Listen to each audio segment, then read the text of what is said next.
मेरे सभी पढ़ाकू भाई बहनों का दिल से नमस्कार। आज की वीडियो में हम बात करने वाले हैं यूनिवर्सिटी ऑफ दिल्ली से जितने भी स्टूडेंट हैं जिन्होंने बीए प्रोग्राम के अंदर एजुकेशन सब्जेक्ट शिक्षा की मूलभूत संकल्पना एवं विचार basic concepts and ideas in education वाली बुक ली है।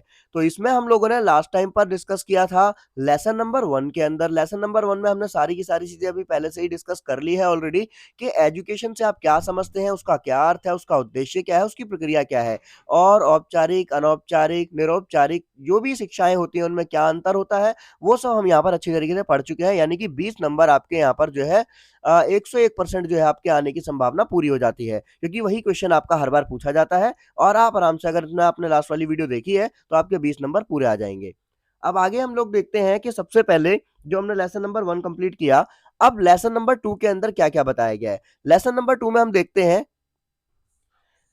लेसन नंबर 2 के अंदर बताया गया है कि शिक्षा की अवधारणा क्या है, शिक्षण से आप क्या समझते हैं, प्रशिक्षण क्या है, अधिगम क्या है, मात्रारोपण क्या है, स्कूलिंग और शिक्षा क्या है। इसमें से भी आपका एक क्वेश्चन आता है हर बार और बहुत ही इजी वे में मैं आपको बताऊंगा और बहुत शॉर्ट में। ऐसा भी नहीं कि आपको बहुत ज्यादा लंबी वीडियो देखनी पड़ेगी, थोड़ी सी आपको बस जो है वीडियो ज्यादा लंबी नहीं रहेगी। आपको इन 10 मिनट्स आपको जो है सारी के सारे कॉन्सेप्ट क्लियर हो जाएंगे। तो चलिए वीडियो को स्टार्ट कर लेते हैं देरी ना करते हुए। तो देख लेते हैं अपना लेसन नंबर 2 यहाँ पर। तो जितने भी मेरे लाल पीले वीडियो देख रहे हैं तो सबसे पहले मैं आपसे एक रिक्वेस्ट करूंगा कि आप लोगों को क्या करना है, बस ये वीडियो को देखना है एंड तक और जो भी मैंने यहाँ पर हाईलाइट कर रखा है उसको आप लोग अच्छी तरीके से नोट डाउन कर सकते हैं वीडियो को रोककर। और बस यही करना है आपको और उसके बाद में आपका आंसर तैयार हो जाएगा इस वाले लेसन से। तो चलिए स्टार्ट करते हैं। शिक्षा की अवधारणा में सबसे पहले हम लोग जान लेते हैं जो शब्द लिखे हुए हैं, तो भैया इन शब्दों का क्या मतलब होता है ना। क्योंकि आधे से ज्यादा स्टूडेंट्स को ना यहीं पर आपकी प्रॉब्लम सॉल्व हो जाती है कि अगर आपको बस ये पता चल जाए कि लेसन में क्या बोला गया है, बाकी तो भैया आप सब शक्तिमान हो, आप लोगों को बस इनका मतलब पता चले आप तो आंसर आराम से लिख लोगे। तो शिक्षण का मतलब क्या होता है? टीचिंग। ठीक है, टीचिंग को ही हम शिक्षण बोलते हैं।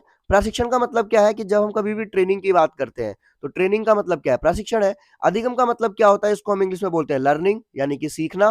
ठीक है, और इस मात्रारोपण का मतलब क्या है? इसको मैं आपको अभी यहाँ पर नॉर्मल समझा देता हूँ कि फिक्स माइंडसेट। ठीक है, हम जब भी कभी फिक्स माइंडसेट की बात करते हैं वो मैं आपको अंदर लेसन के अंदर क्लियर करूंगा अच्छी तरीके से। स्कूलिंग और शिक्षा के बारे में आप जानते ही हैं। तो अब हम क्या करेंगे, वीडियो को देरी ना करते हुए स्टार्ट कर लेते हैं। सबसे पहले हम यहाँ पर देखते हैं कि जो ये शिक्षण वर्ड है इसका क्या अर्थ होता है, क्योंकि आपको क्या करना है, मेन मेन कॉन्सेप्ट का आपको क्लियर करना है। ठीक है, आपको ज्यादा लंबी वीडियो नहीं चाहिए, आपको बस शॉर्ट में ही चाहिए कि आपका पूरा लेसन कंप्लीट हो जाए। तो वीडियो में सबसे पहले हमारा पॉइंट आता है शिक्षण का अर्थ क्या है। तो देखिए भैया कि नॉर्मल अगर हम देखें तो शिक्षण शब्द का अर्थ क्या होता है? सीखना और सिखाना। अब ये सीखना और सिखाना क्या है? शिक्षण है ना। शिक्षण शिक्षक के द्वारा संपादित की जाने वाली क्रिया है, यानी कि शिक्षण क्या है? कोई एक शिक्षक है। ठीक है, शिक्षण का मतलब मैंने आपको बता ही दिया, इसका मतलब क्या होता है? टीचिंग होता है। अब ये कोई एक ऐसी प्रक्रिया है जो किसके द्वारा हो रही है? शिक्षक के द्वारा हो रही है ना। शिक्षण क्या है? शिक्षक के द्वारा संपादित की जाने वाली एक क्रिया है। और ये भी कहा जा सकता है कि अध्यापक अपने छात्रों को जो कुछ सिखाना या पढ़ाना चाहते हैं उसके लिए जिस क्रिया का वो इस्तेमाल करते हैं या उसको अपनाते हैं वही शिक्षण कहलाता है। क्लियर है यहाँ तक? साधारण शब्दों में आपको समझ में आ गया शिक्षण है क्या। अब यहाँ पर एक लाइन और देख लेते हैं। इस प्रकार शिक्षण का मतलब होता है अध्यापक और छात्रों के बीच में चलने वाली कोई एक कुछ निर्धारित उद्देश्यों को पाने वाली, उन्हें आपस में जोड़ने वाली एक स्वदेशीय प्रक्रिया है। यानी कि कोई एक उद्देश्य को पूरा करने के लिए एक ऐसी प्रक्रिया जो कि एक अध्यापक और छात्र के बीच में चलती है और कुछ निर्धारित उद्देश्यों को प्राप्त करवाना चाहती है। इसी को हम क्या बोलेंगे? टीचिंग बोलेंगे, यानी कि इसी को हम शिक्षण बोलेंगे। क्लियर है यहाँ तक? आगे आपको जानने की जरूरत है नहीं, बस आपको शिक्षण समझ में आ गया, आप इतना आराम से यहाँ पर लिख सकते हैं। ठीक है, शिक्षण है क्या। आगे चलते हैं। अब बात आती है भैया शिक्षण जो है इसके घटक कौन कौन से हैं, कौन कौन से इसके अंग हैं, पार्ट्स क्या है इसके, टीचिंग और टीचिंग के टाइप्स कौन कौन से होते हैं, क्या कौन है ना।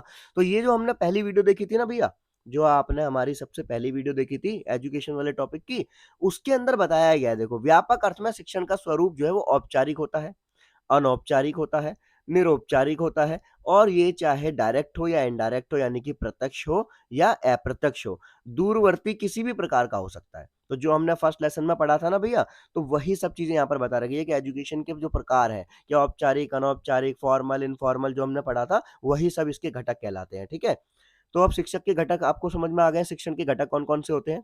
आगे हम लोग चलते हैं थोड़ा। सबसे पहले मैंने आप ज्यादा स्किप कर दिया, इतना भी नहीं करना। थोड़ा आगे देख लेते हैं सबसे पहले यहाँ पर कि सामान्य तौर पर शिक्षण प्रक्रिया का उपयोग औपचारिक शिक्षण के रूप में किया जाता है। अगर हम देखें टीचिंग को जो है सबसे ज्यादा यूज कहाँ किया जा रहा है, सामान्य तौर पर वो किया जा रहा है औपचारिक यानी कि फॉर्मल एजुकेशन के रूप में, है ना। अब इसमें छात्र और अध्यापक क्या करते हैं कि एक दूसरे के सामने होते हैं और शिक्षण अधिगम प्रक्रिया को संपन्न करते हैं। अधिगम का मतलब होता है लर्निंग, है ना। और शिक्षण प्रक्रिया को संप्रेषण की प्रक्रिया के रूप में भी जाना जा सकता है। संप्रेषण का मतलब क्या होता है भैया, संचार, कम्युनिकेट, है ना। कोई भी कम्युनिकेशन हो रही है ना एक टीचर के बीच में, एक स्टूडेंट के बीच में, तो ये भी क्या कहलाएगा, यही संप्रेषण की प्रक्रिया भी कहलाता है। अब इसके चार प्रमुख अंग हैं भैया। देखो चार चीजें इसमें होना बहुत जरूरी है, तभी जाकर आपका शिक्षण संपूर्ण होगा। जैसे सबसे पहले आपके भैया इसमें वक्ता चाहिए, आपके स्पीकर चाहिए, है ना, स्पीकर जो भी बोल रहा है। श्रोता चाहिए, श्रोता यानी कि आपका लिसनर, है ना, लिसनर चाहिए आपका। फिर उसके बाद में मीडियम चाहिए आपका, है ना, मीडियम, माध्यम। और फिर उसके बाद में चाहिए इन्फॉर्मेशन यानी कि सूचना। ये चारों तत्व आपस में एक दूसरे से जुड़े हैं और एक दूसरे पर आधारित है, और ये सब वस्तुएं मूल रूप से शिक्षण की तकनीक में आती है। तो ये चारों चीजें क्लियर है यहाँ तक, इजीली समझ में आ रहा होगा, कोई ज्यादा आपको बहुत बड़ी वो चीज देखनी नहीं है आपको। नंबर वन मैंने आपको बताया था वक्ता यानी कि स्पीकर, दूसरा श्रोता जो सुनेगा, तीसरी जो आपकी सूचना इन्फॉर्मेशन है, और चौथा जो भी मीडियम है, किस माध्यम से आप जो है वो वहां पर श्रोता तक उसको पहुंचा रहे हो, ठीक है। अब बात आती है किसकी, कि भैया शिक्षा और शिक्षण ये दो जो शब्द हैं इनका मतलब क्या है। तो देख, तो शिक्षा क्या मतलब है, शिक्षा तो एक सामाजिक प्रक्रिया है। एजुकेशन क्या है, एक जो है सामाजिक प्रक्रिया कहलाती है, हमने लास्ट में पढ़ा भी था। तो शिक्षण क्या है, शिक्षण जो है सामाजिकरण की प्रक्रिया है। समाज में रह रहे लोगों के बीच के अंतर्गत जो है समाजीकरण को पहुंचाना ही शिक्षण कहलाता है ना। शिक्षा क्या है, समाजीकरण है, वो सामाजिक प्रक्रिया है, और शिक्षण जो है वो समाजीकरण है। क्लियर है यहाँ तक। अब यहाँ पर हम देख सकते हैं कि शिक्षण का सीधा संबंध किससे है, अध्यापक के निजी परिवेश, उसकी संस्कृति, अनुभव व उससे सोच से जुड़ा हुआ है। तो भैया शिक्षण मतलब क्या है, टीचिंग कराना ना।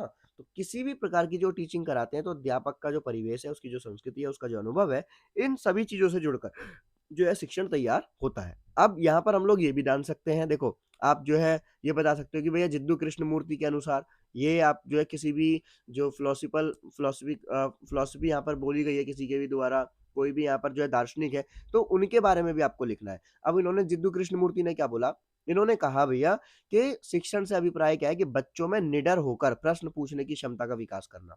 कि कोई भी स्टूडेंट आपके सामने है, whether the student is weak और स्ट्रॉन्ग और एवरेज, कोई भी स्टूडेंट है, पर हाँ उसके अंदर क्या है, एक कॉन्फिडेंस लेवल है, वो बिना जो है डरे आपके सामने प्रश्न पूछ सके, ठीक है। यही चीज आप अगर उसमें डेवलप कर देते हो तो आपने शिक्षण कर लिया, ठीक है।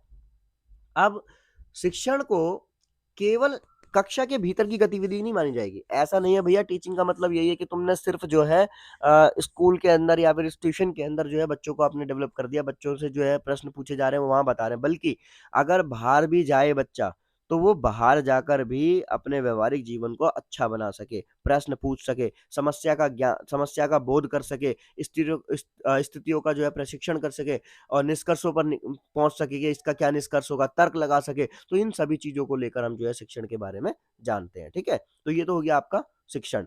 अब बात आती है किसकी भैया, इसमें दूसरा टॉपिक आता है प्रशिक्षण, जो हमने स्टार्टिंग में पढ़ा था। अब प्रशिक्षण का मतलब क्या है, इसको हम बोलते हैं जी ट्रेनिंग, ट्रेनिंग।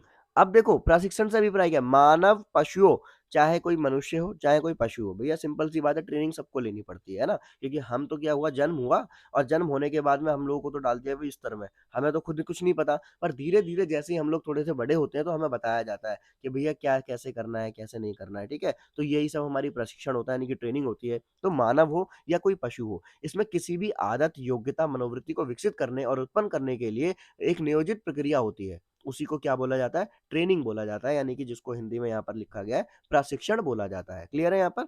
आगे बोला गया है कि मानव शिशुओं का शिक्षण और पोषण करना।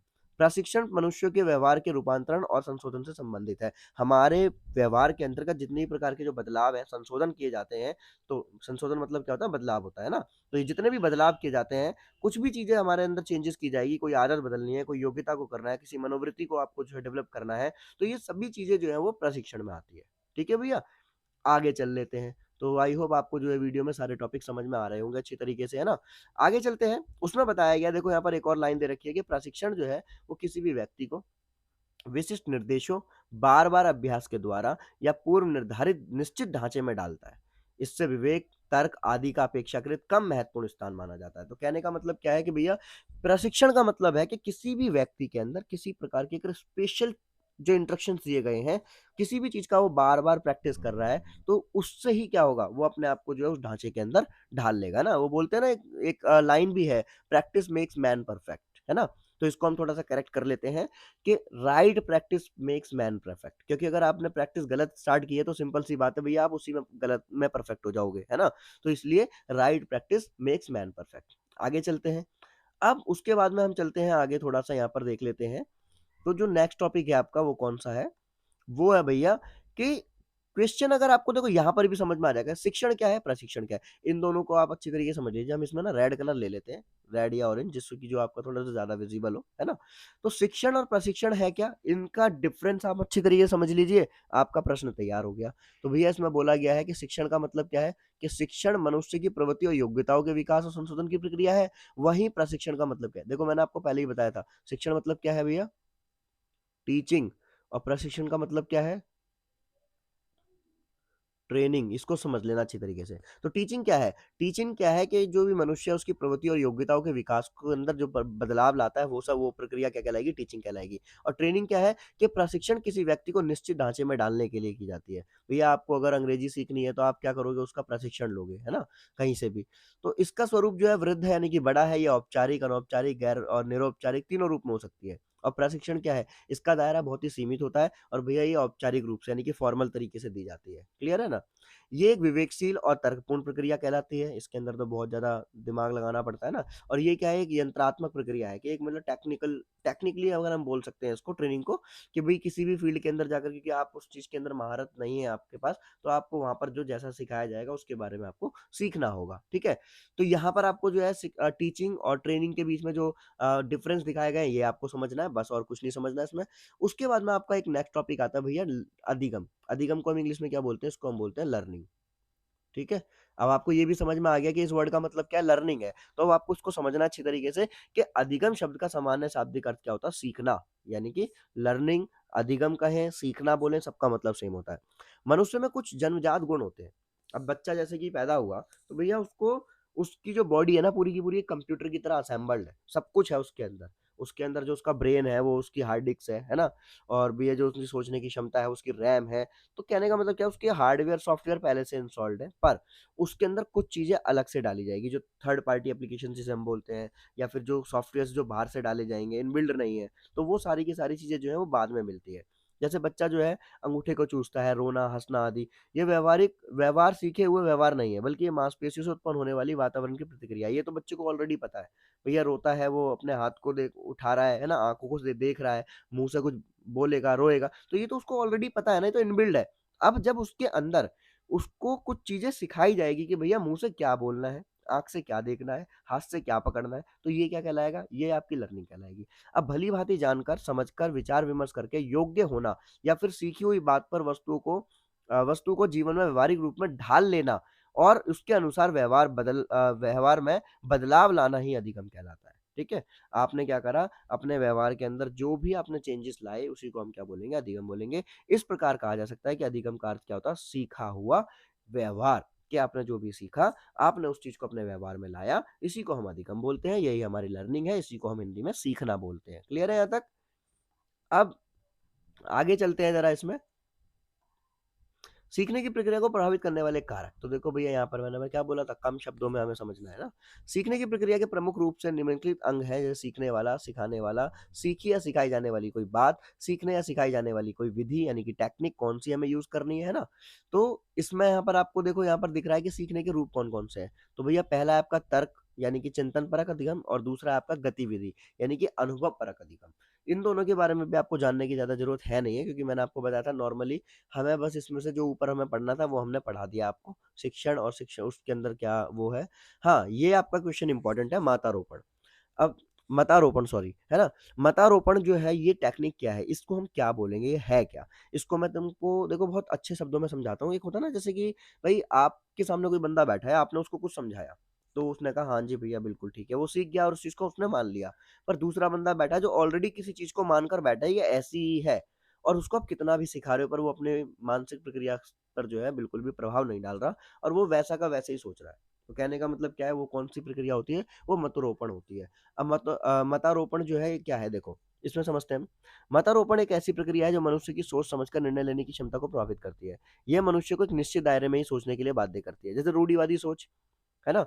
कट्टरपंथी किसी चीज़ को लेकर, तो उनके सामने आप कितना भी भैया बोलते हैं ना भैंस के आगे बीन बजा लो, उनके सामने कुछ नहीं चल सकती। जैसा उन्होंने सोच रखा है, जैसा उन्होंने ठान रखा है, उनका फिक्स माइंडसेट है, उसको आप नहीं बदल सकते। क्लियर है ना? तो इसी को हम क्या बोलते हैं, मतारोपण बोलते हैं, ठीक है? मतारोपण। यहाँ तक तो आपको समझ में आ ही गया होगा। अब उसके सामने आपके सामने जो भी कोई क्वेश्चन आएगा कि भैया जो शिक्षा और मतारोपण के बीच में जो है क्या डिफरेंस है, यानी कि क्या अंतर है? तो देखो यहाँ पर है भाई 3-4 लाइनों में समझ में आ जाएगा। इसका मुख्य उद्देश्य विवेकशील मनुष्य का निर्माण करना होता है और इसका मुख्य उद्देश्य ऐसे मनुष्य का निर्माण करना होता है जो दिए जा रहे विचारों को बगैर तर्क से स्वीकार कर ले। कुछ भी कोई भी क्वेश्चन रेज नहीं करेंगे, जो आपने सिखा दिया जी बिल्कुल सीख के बैठ गए। ये विचारों के निर्माण पर बल देती है और ये विचारों को थोपने पर बल देती है कि जो आपने बोला उसको सामने वाले पे थोप दो, वो उस पे कुछ भी निर्माण नहीं करेगा। यह मनुष्य की सोचने और तर्क करने की शक्ति को बढ़ाती है और ये मनुष्य की सोचने और तर्क करने की शक्ति को क्षीण करती है, कम करती है। उन्हें एक ही परिप्रेक्ष्य में सोचने के लिए बाध्य करती है। परिप्रेक्ष्य का मतलब क्या है भैया? इसको हम उपागम भी बोल सकते हैं, इसको हम दृष्टिकोण भी बोल सकते हैं, ठीक है? इसको हम नज़रिया भी बोल सकते हैं। तो नज़रिया हो, परिप्रेक्ष्य हो, उपागम हो, दृष्टिकोण हो, सबका मतलब सेम होता है। अब इसमें शिक्षक और शिक्षार्थी के बीच में आपसी संवाद होगा, ठीक है? और चिंतन को स्थान दिया जाएगा और इसमें शिक्षार्थी केवल अनुकरण की अपेक्षा की जाती है। आलोचनात्मक चिंतन का कोई स्थान नहीं होता है, यानी कि उसमें कोई भी प्रश्न वो रेज़ नहीं करेगा, जो सामने वाले ने सिखा दिया भैया उन्होंने सीख लिया। अब स्कूलिंग और शिक्षा क्या है? तो ये सीखने व सिखाना समाज के विभिन्न संदर्भों में, जैसे कि घर में कोई सीखता है, अपने दोस्तों के फ्रेंड सर्कल में सीख रहा है, किसी भी जो है नॉवल से, किसी भी क्या कहते हैं पत्र पत्रिका है, दूरदर्शन है, कहीं से भी सीख रहा है। दैनिक दिनचर्या, उत्सवों आदि के अंदर इस प्रकार सीखना सिखाना शिक्षा का व्यापक और विस्तृत रूप है। परंतु जब बच्चा औपचारिक कक्षाओं में निश्चित समय में निश्चित पाठ्यक्रम को पढ़कर और अपनी परीक्षा को उत्तीर्ण करके सीखता है, तब उसे औपचारिक शिक्षा कहते हैं, यानी कि फॉर्मल एजुकेशन बोलते हैं। और यही शिक्षा का संकुचित और सीमित अर्थ होता है और अन्य शब्दों में इसको स्कूलिंग भी कहा जाता है। क्लियर है? तो जो औपचारिक एजुकेशन होगी, यानी कि औपचारिक शिक्षा जो होगी, वो फॉर्मल एजुकेशन को ही क्या बोला जाएगा? स्कूलिंग कहा जाएगा। क्लियर है यहाँ तक? तो आई होप आपको यहाँ पर जो है ये सारे टॉपिक्स क्लियर हो गए होंगे कि इनका सबका क्या मतलब है यहाँ पर। और ये आपके सामने क्वेश्चन है, देखो ये रे कि मतारोपण शिक्षा से किस प्रकार भिन्न है, मैंने आपको बता ही दिया है ऊपर दोनों का डिफरेंस, ठीक है? और उसके अंदर से जो भी आपके जो क्वेश्चंस होने वाले हैं, यही क्वेश्चंस होने वाले हैं। बाकी आपको टॉपिक समझ में आ गए, मतारोपण है क्या, प्रशिक्षण क्या है, शिक्षण क्या है। तो कहने का मतलब ये है कि आपके सामने प्रश्न आएगा तो आप उसको आराम से लिख सकेंगे, ठीक है ना? आई होप आपको वीडियो समझ आई होगी और आगे की जानकारी के लिए बने रहिए हमारे साथ। और अगर आपका कोई भी सजेशन है, कोई भी राय देना चाहते हैं, तो आप हमें कमेंट बॉक्स के अंदर जो है अपने प्यारे-प्यारे शब्दों में वो राय दे सकते हैं, जिससे कि हम उस पे वर्क करेंगे, ठीक है? Thanks for watching.